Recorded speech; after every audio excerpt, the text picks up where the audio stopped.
memalukan. Parpol ini secara teori sedang membunuh dirinya sendiri. Langkah Badan Legislasi atau Balik DPR RI yang berupaya mengakali putusan Mahkamah Konstitusi atau MK yang melonggarkan ambang batas pencalonan kepala daerah membuat publik geram. Putusan MK nomor 60/PUU 22/2024 yang disahkan pada Selasa 20 Agustus 2024 melonggarkan threshold pencalonan kepala daerah untuk semua partai politik peserta pemilu. Namun Balik mengakalinya dengan menjadikan aturan threshold itu hanya berlaku untuk partai yang tak punya kursi DPRD.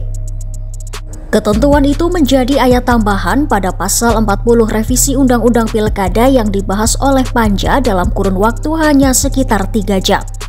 Sementara itu, pasal 40 ayat 1 Undang-Undang Pilkada yang mengatur threshold 20% kursi DPRD atau 25% suara sah pileg tetap diberlakukan bagi partai-partai politik yang memiliki kursi parlemen.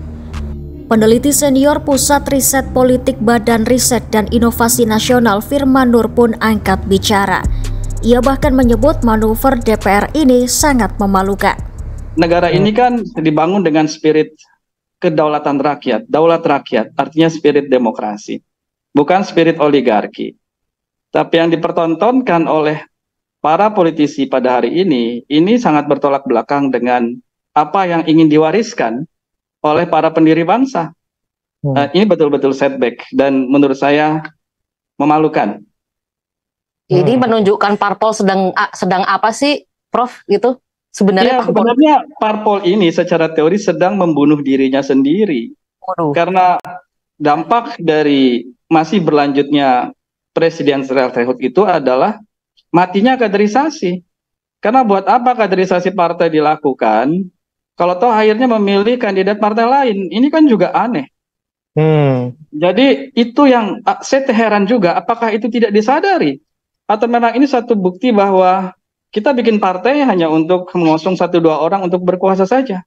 Jadi matinya kaderisasi partai, kemudian menguatnya politik uang yang merugikan partai juga karena akan semakin mahal. Pendidikan politik rakyat yang harusnya diemban oleh partai politik terbengkalai. Kemudian makin menguatnya oligarki karena politik semakin mahal, yang ujungnya sebetulnya menghancurkan idealisme partai itu sendiri. Apakah partai-partai itu tidak peduli dengan itu semua? Saya terus terang sebagai orang yang mempelajari partai politik ini tanda tanya besar terhadap partai politik kita. Dan saya agak malu ini kalau berdialog dengan ilmuwan-ilmuwan politik di luar ya, karena ternyata negara saya begini amat gitu situasinya.